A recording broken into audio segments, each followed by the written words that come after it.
মঞ্চে যে পালা মঞ্চস্থ করতে চলেছি সেই পালাখানির নাম হলো ভক্ত ধর্ম।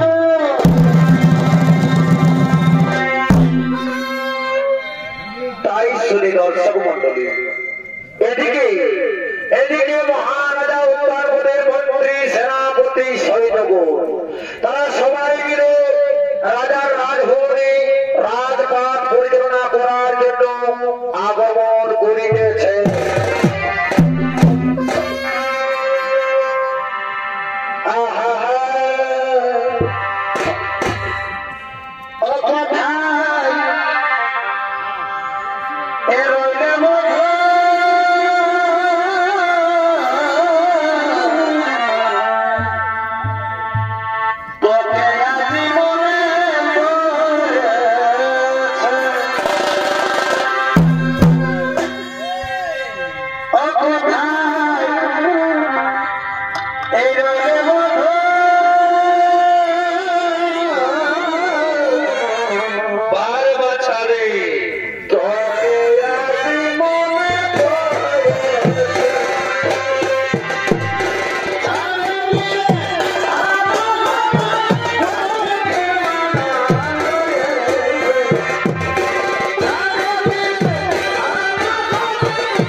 মন্ত্রী সেনাপতি সৈন্যগণ তারা রাজপাট পরিচালনা করার জন্য রাজার রাজভবনে আগমন করেছে।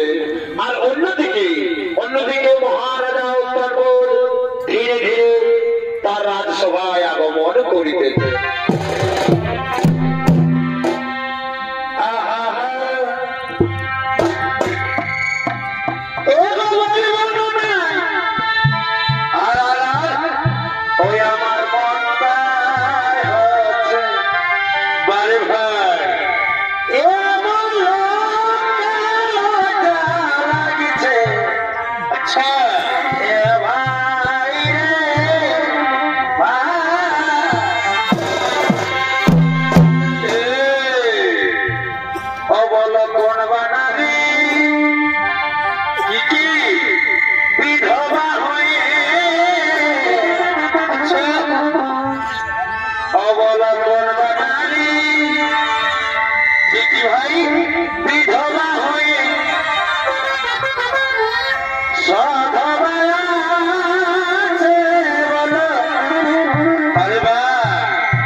আমার মন বড়ই চঞ্চল।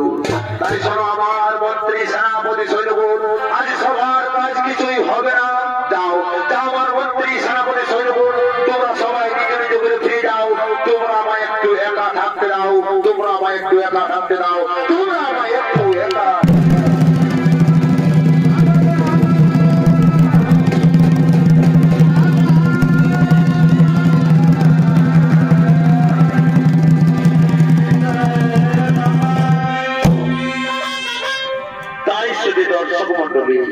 এদিকে মহারাজা উদ্যানপুর চিন্তায় মগ্ন হয়ে রাজসভায় বসে পড়লেন।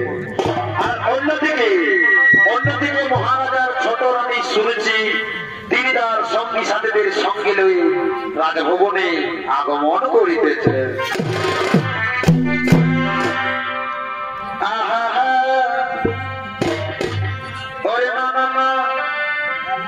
আর সহে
না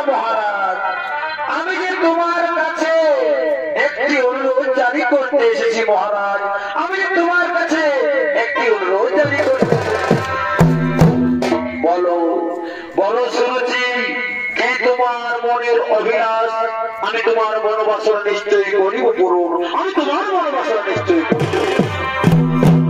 বলি। শোনো মহারাজ, তার আগে তুমি আমার কাছে সত্য অঙ্গীকার করো। আমি যা বলিব তুমি তাহাই পালন করবে, তুমি তাহাই পালন করবে। একই কথা বলছো সুরুচি, তোমার সাথে আমাকে সত্য অঙ্গীকার করতে হবে। কিন্তু কি, কিন্তু কেন, কি এমন কথা যার জন্য তোমার কাছে সত্যকে পার করতে হবে রানী। হ্যাঁ মহারাজ, হ্যাঁ, আগে তুমি আমার কাছে সত্য অঙ্গীকার করো, তারপর আমি আমার মনের কথা তোমার কাছে বলবো। বেশ বেশ, শুনেছি তাই হবে। আজ আমি তোমার কাছে সত্য অঙ্গীকারই করবো। শোনো শোনো, শুনেছি আজ আমি তোমার কাছে সত্য অঙ্গীকার করছি। সাক্ষী দাও চন্দ্র সূর্য, সাক্ষী দাও।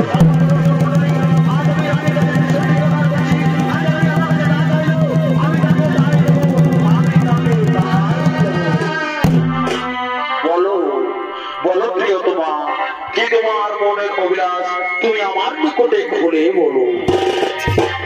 বলে শোনো মহারাজ, শোনো, তুমি যখন এখন আমার কাছে করেছো ত্রিসত্য অঙ্গীকার, তখন আমি আমার মনের কথা তোমার কাছে বলেই বলছি।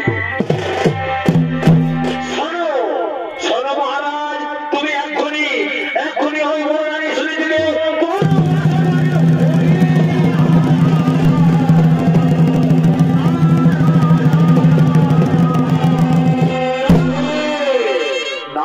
শুনেছি আমি বড় রানী শুনে থেকে বনবাসে পাঠাতে পারবো না। কোন করতে কোন দোষে আমি তাকে বনবাসে দেবো বলো, কোন রানী বলো, কিংবা অপরাধে আমি তাকে বনবাসে পাঠাবো। বলি শোনো মহারাজ, তুমি আমার কাছে করেছো ত্রিসত্য অঙ্গীকার। মহারাজ, তুমি যদি আমার কথা না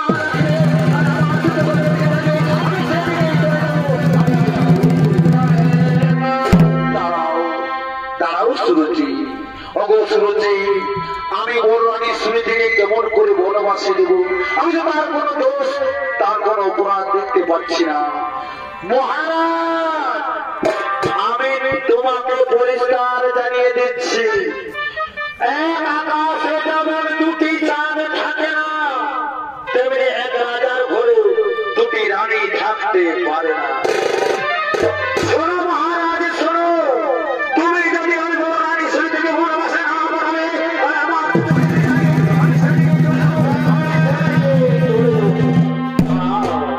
দাঁড়াও প্রিয়তমা, তুমি আমার অন্তরতম, তুমি আমার হৃদয় ধরাতো। তোমাকে ছাড়া আমি বাঁচতে পারবো না প্রিয়তমা, তোমাকে ছাড়া আমি বাঁচতে পারবো না। তাহলে শোনো মহারাজ, তুমি আমার কথা অক্ষর অক্ষর করবে পালন তো? হ্যাঁ হে রানী, আমি তোমার কথা অক্ষর অক্ষর করবে পালন। ওরে আমার মন্ত্রী সেনাপতি সৈন্যগণ, তোমরা সবাই কান খুলে শুনে রাখো। তোমরা এক্ষুনি আমার বড় রানী শুনে দিলে বনবাসে পাঠিয়ে দেবে। এটা আমার আদেশ, এটা আমার দেশ, এটা আমার। প্রিয়তমা, আমি তোমার কথা অক্ষর অক্ষর করেছি পালন। এখন তুমি খুশি তো প্রিয়া? এখন তুমি খুশি তো? হে মহারাজ, আজ আমার কি আনন্দ হচ্ছে আমি তা মুখের ভাষায় বোঝাতে পারবো না মহারাজ। তাই তো এই রাজভাষাতে আজ আমি বলতে চাই।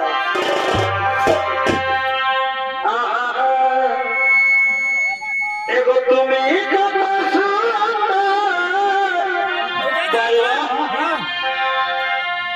আর সে তো জানো না,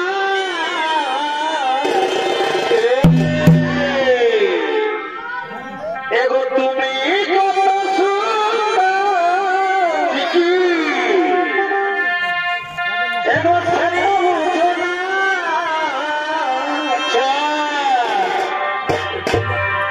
আর কখনো কি আইনাতে তুমি দেখো না, এগো কখনো কি আইনাতে মুখ দেখো, এগো কখনো কি আইনাতে তুমি মুখ দেখো। বাড়িবা কখনো কি আইনাতে মুখ দেখো।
তোমায় প্রথম যেদিন দেখেছি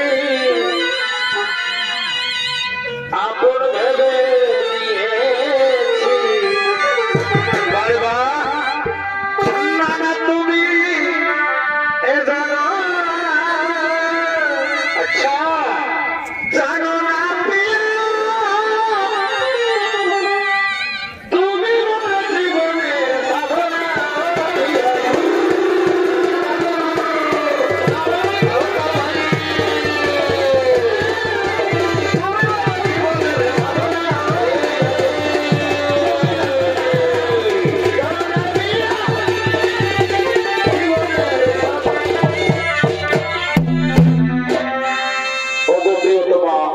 আমি তোমার কথা অক্ষরে অক্ষরে করেছি পালন। চলো চলো প্রিয়তমা আমরা এখন বিশ্রামাগারে চলে যা।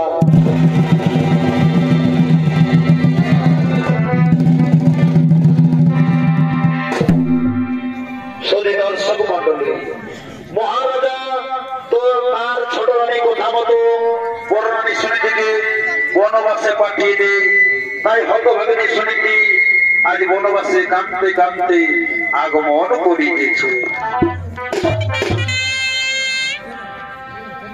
এগো পাখি জনা এ দিও দয়া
শিকার পেলাম না কিন্তু কি একই সৈন্যগুণ ওই তো দূরে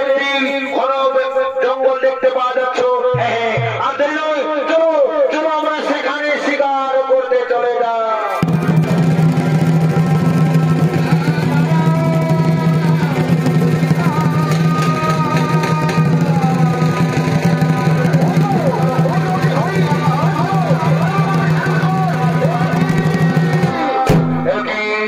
কোথায় হারিয়ে গেল আমার মন্ত্রী সেনাপতি সৈন্যগণ? কোথায় হারিয়ে গেল আমার মন্ত্রী সেনাপতি সৈন্যগণ?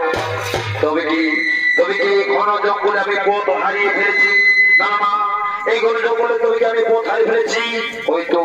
ওই তো আকাশে ঘন মেঘ দেখা যাচ্ছে, চারিদিকে অন্ধকার নেমে আসছে, পূর্বের সূর্য পশ্চিমে অস্ত চলেছে। এখন আমি কি করি ভাই? এখন আমি কি করি ভাই?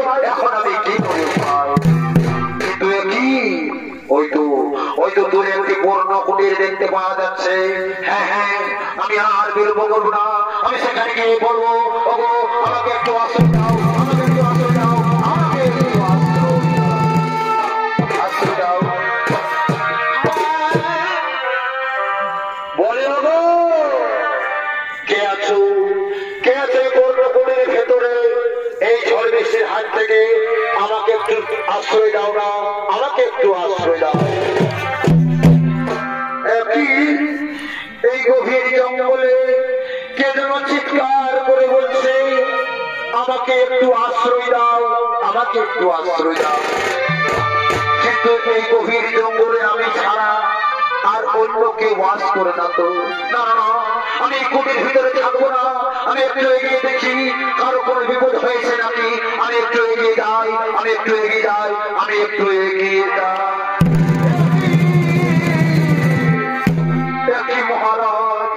মহারাজ, এই জঙ্গলে তুমি একাকিনী কি করছো? মহারাজ, এই জঙ্গলে তুমি একাকিনী কি করছো?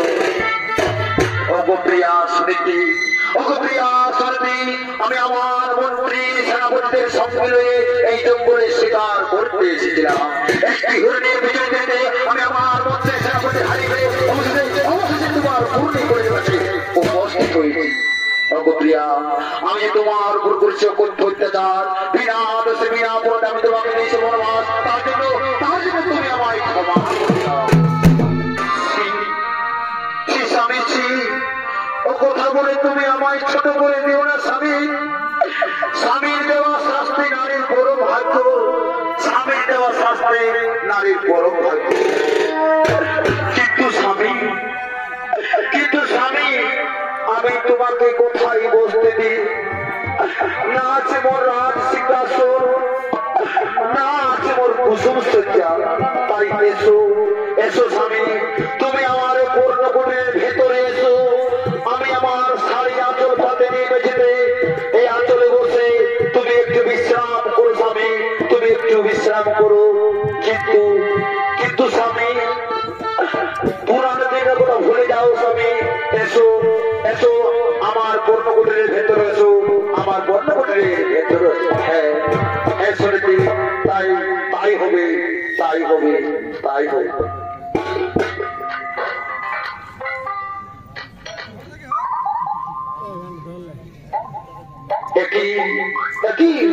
একই শুনেছি, মনে হয় ঘর হয়ে গেছে, মনে হয় ঘরে গেছে। ওই তো পাখির গর্জন শোনা যাচ্ছে। হ্যাঁ হ্যাঁ, মনে হয় ঘরে গেছে। ওগো প্রিয়া, এবার তুমি আমাকে বিদায় দাও, আমি আমার রাজপ্রাসাদে ফিরে যাই, আমি আমার রাজপ্রাসাদে ফিরে যাই। ওগো আমার স্বামী দেবতা, যাবে যাবে যদি যাও, আমি তোমাকে বাধা দেব না, আমি তোমাকে বাধা দেব না। কিন্তু স্বামী, আজ আমি ঋতুমতি, তাই শুভক্ষণে শুভ লগ্নে তোমার সাথে হইল আমার মিলন। তাই তোমার ওরসে আমার গর্ভে যে সন্তান জন্ম নিতে চলেছে, সেই সন্তান যেন কোনদিন যারো যে সন্তান বলে অপমানিত না হোক।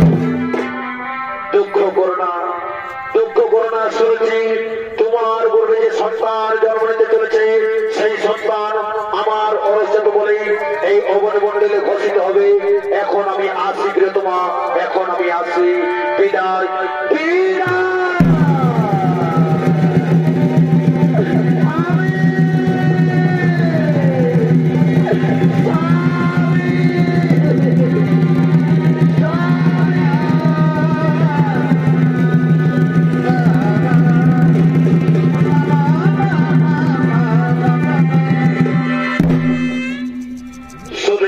মন্ডলী। এদিকে মহারাজা উত্তরগণ বর্ণনী শরীরের পর্বকুটিরে রাত্রি যাপন করে তার রাজমহলে ফিরে যায়। এদিকে শরীরটি রাজার ওরসে এক পুত্র সন্তানের জন্ম দেয়। সেই সন্তানের নাম রাখে ধ্রুব। ধ্রুবর বয়স আজ 10 বছর। তাই ধ্রুব তার খেলার শরীরের সঙ্গে খেলা করার জন্য উদ্যান হইতে আগমন করিতেছে।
আমার পিতা হচ্ছে এই রাজ্যের মহারাজা। আমার পিতার নাম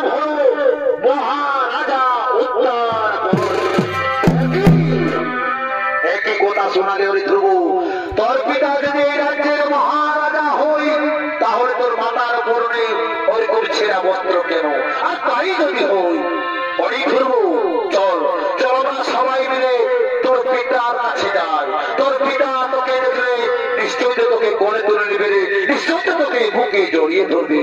হ্যাঁ বন্ধু, তোমরা তো ঠিক কথাই বলেছো। ঠিক আছে বন্ধু, ঠিক আছে, তবে আর বিলম্ব নয়, চলো চলো আমরা এখন রাজমহলে যাই।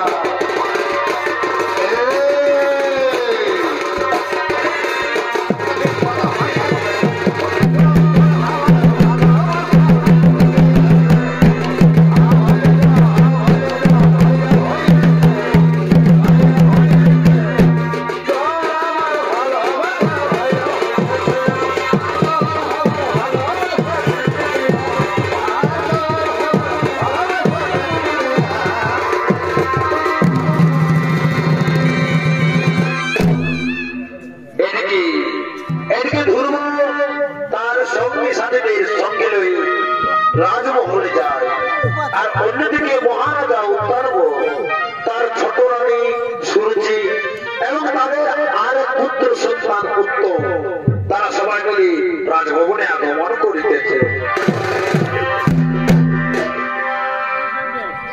ওরে আমি কি তোর এই আপন ছিলাম, এ না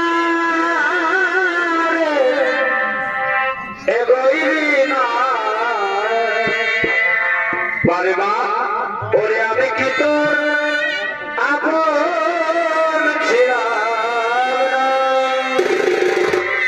যাবৎকাল ভাই ওরে আমি কি তোর এই আপন ছিলাম, এ না রে গরি না। আচ্ছা আমি কি তোর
আমি তোকে একটি কথা বলে রাখি, গুরুজনদের সবসময় সম্মান দিয়ে কথা বলবি। গুরুজনদের কোনদিন অসম্মান করিস না বাবা, গুরুজনদের কোনদিন অসম্মান করিস না। কিন্তু একই কে বালক, তোমরা আমার রাজসভায় কিসের লাগিয়া করেছ আগমন? রাজসভায় কিসের লাগিয়া করেছ আগমন? মহারাজ, তুমি কি আমায় সত্যি সত্যি চিনতে পারছো না? মহারাজ, তুমি কি আমায় সত্যি সত্যি চিনতে পারছো না? ওরে বলো, ওরে বাবা, আমি তোমায় কেমন করে চিনবো বলো? তুমি তোমার পিতা মাতার নাম আমার কাছে বলো, আমি নিশ্চয়ই তোমাকে চিনতে পারবো, আমি নিশ্চয়ই তোমাকে চিনতে পারবো। মহারাজ, মহারাজ, আমার নাম হলো ধ্রুব, আর আমার মাতা হলো একজন দুঃখিনী, আমার মাতার নাম সুনীতি, আর আমার পিতার নাম হলো মহারাজা উত্তর। একই কথা বলিলে ওরে ধ্রুব, তোমার মাতার নাম সুনীতি, তার মানে তুমি আমার সুনীতির পুত্র, তার মানে তুই তো আমার প্রথম সন্তান বাবা। আই পুত্র, আমার মুখের পুত্র, আমার মুখের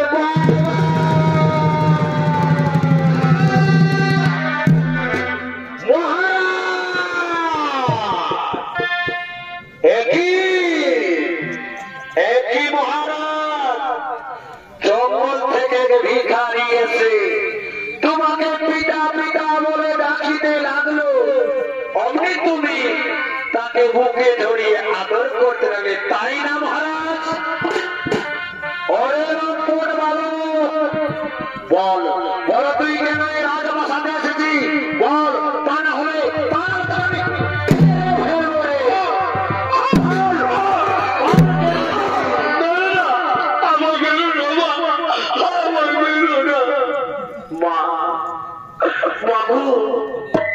তুমি আমায় কারণে কেন মারছো মাতা? আমি এসেছিলাম পিতার কাছে পিতৃ পরিচয় জানার লাগে মা। পিতা আমায় বুকে জড়িয়ে ধরে, এতে আমার দোষ কিসের মাতা? এতে আমার দোষ কিসের?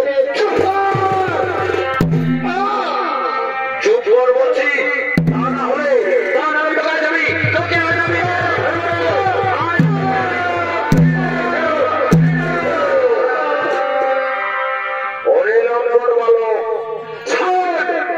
তোর মাতাকে একদিন আমি এই রাজপ্রাসাদ থেকে বিনা বসে দাঁড়িয়েছি, আর তুই কিনে আসিস রাজপ্রাসাদে পিতার পরিচয় জানতে? তোকে তোকে আসবি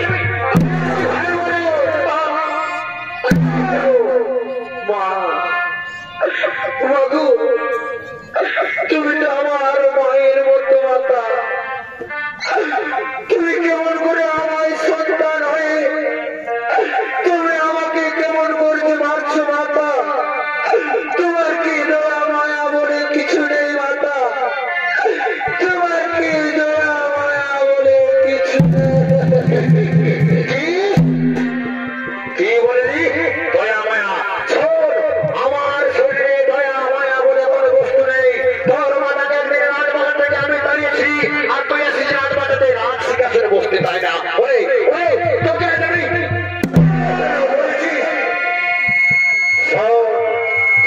ভিখারির বাচ্চা, আমি তোকে পরিষ্কার জানিয়ে দিচ্ছি, আমি যতদিন রাজপ্রাসাদে থাকবো ততদিন আমার কথাই শেষ কথা।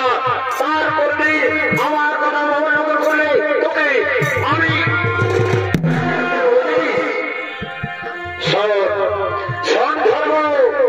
আমি তোকে পরিষ্কার জানিয়ে দিচ্ছি, তুই যদি এই সিংহাসনে বসতে চাই, তার তোকে পদ্ম পলাশ রচন শ্রীমধুসূদনের নাম স্মরণ করে প্রাণ ত্যাগ করে তোকে আমার গর্ভে জন্ম নিতে হবে। তারপর তুই সেই রাজ সিংহাসনে বসতে পারবি, তার আগে নয়, তার আগে ঠিক আছে মাতা, আমি আর এই রাজপ্রাসাদে থাকবো না মাতা। বন্ধুরা চলো চলো, আমাকে পূর্ণ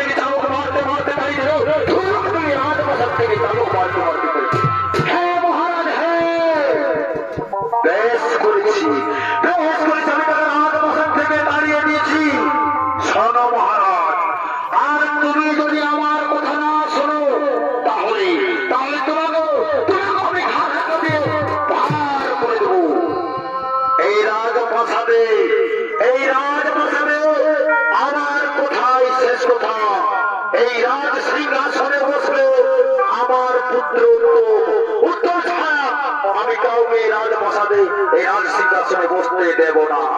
এই আমার শেষ কথা বলার, এই আমার শেষ কথা।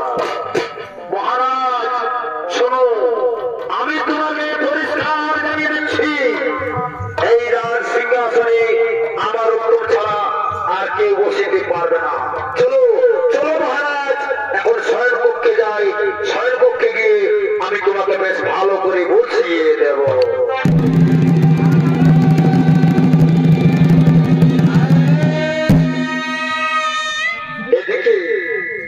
এদিকে শুনছি হতভাগা ধ্রুবকে রাজপ্রাসাদ থেকে মারতে মারতে তাড়িয়ে দেয়, আর অন্যদিকে হতভাগিনী সুনীতি তার পুত্রকে দেখতে না পেয়ে ডাকতে ডাকতে আগমন করেছে। পুত্র ধ্রুব, মা, ও পুত্র ধ্রুব, মা, আমার মাতা, তুমি আমায় ও কারণে কেন রাখো মাতা? এই তো আমি তোমার কাছে এসেছি মাতা। বলো বলো মাতা, বলো কিসের লাগিয়ে আমায় ও কারণে তুমি রাখো মাতা? ওরে পুত্র, ওরে পুত্র নয়নের মণি আমার, আমি তোকে কেমন করে বুঝাই বাবা? তোকে যে আমি একটু না দেখতে বলে আমার মন শান্তিতে থাকতে পারে না পুত্র। আমি যে শান্তিতে থাকতে পারি না বাবা। আয় আয় পুত্র, আয় আমার মুখে আয় বাবা, আমার মুখে আয়। একই পুত্র, তোর সারা শরীরে এই চাবুকের আঘাত কেন পুত্র?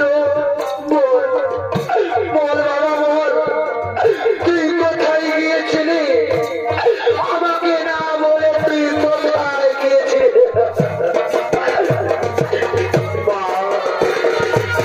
বাবু, আমি আমার বন্ধুদের কথা মতো আমি আমার পিতার কাছে যাই মাতা। সেই সময় ছোট ভাই এসে আমাকে চাবুক মারতে মারতে রাজপ্রাসাদ থেকে তাড়িয়ে দেয় মাতা। আমাকে চাবুক মারতে মারতে রাজপ্রাসাদ থেকে তাড়িয়ে পুত্র, ওই জানি আমাকে একদিন মিথ্যে উপহার দিয়ে রাজপ্রাসাদ থেকে বনবাসে পাঠিয়েছিল। আজ তো রাজপ্রাসাদ থেকে চাবুক মারতে মারতে তাড়িয়ে দিয়েছে। বিধাতা, তুমি কি আমাদের কপালে দুঃখ ছাড়া একটু সুখ রাখো নাই বিধাতা? সংসারের গর্ভধারিণী মায়েরা, তোমরা সবাই নয়ন মিলে তাকিয়ে দেখো, এক দুধ বৈশ্য বালকের উপর সৎ মায়ের কেমন নির্মম অত্যাচার, সৎ মায়ের কেমন নির্মম অত্যাচার। মা, বাবু, ওগো মাতা, তুমি আমায় বলে দাও না মাতা, পূর্ণবলা শ্রীমধুসূদনের শরণ আমি কেমন করে পাইব মাতা?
এসেছেন মোর ভক্ত বাঞ্ছা কল্পতরু। বিধাতা, সত্যি যদি আপনি আমাদের ডাকে সাড়া দিয়ে এসে থাকেন প্রভু, তাহলে আমাদের শত কোটি প্রণাম করো। তথাস্তু। আও সমান হব, আও সমান হব। বলো বলো ভক্ত ধ্রুব, কিসের লাগিয়া আমায় অসময়ে করছ? বিধাতা, অন্তরে যাবি, তুমি তো সব জানো বিধাতা, তুমি তো সব জানো। আমার পিতা আমার মাতাকে রাজপ্রসাদ থেকে বিনা দেশে বিনা অপরাধে বনবাস দিয়েছে। আর আজ যখন আমি আমার পিতার কাছে ছুটে যাই, তখন আমার সৎমা আমাকে রাজপ্রসাদ থেকে চাবুক মারতে মারতে তাড়িয়ে দিয়েছে। আর বলেছে বিধাতা, আমি একে যেদিন পড়তে বলা আচরণ শ্রীমদ সদনের স্মরণ পাইব, সেই দিনটাকে আমি রাজ সিংহাসনে বসবো। সেই দিনটাকে আমি আমার মায়ের চোখের জল মুছে ফেলে আমি ওই হব এই রাজ্যের মহারাজা ধরব। তথাস্তু তথাস্তু ভক্ত ধ্রুব, আমি আশীর্বাদ করি, তুমি হবে এই রাজ্যের মহারাজা ধরব। তুমি ৭,০০০ বছর রাজত্ব করবে, সন্তানের নেই তুমি পারবে তোমার বোঝাবে।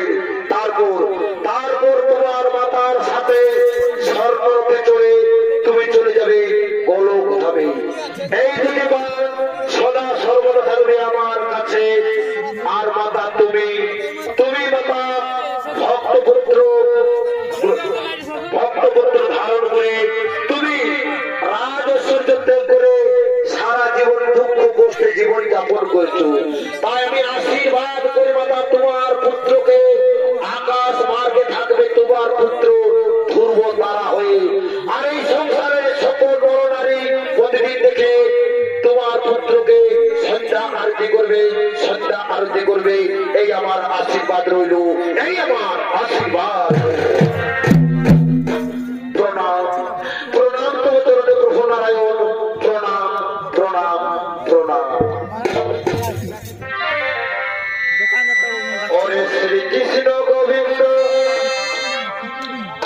হরে মুরারি, হে নাথ নারায়ণ বাসুদেব।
नमस्कार सुधीर समय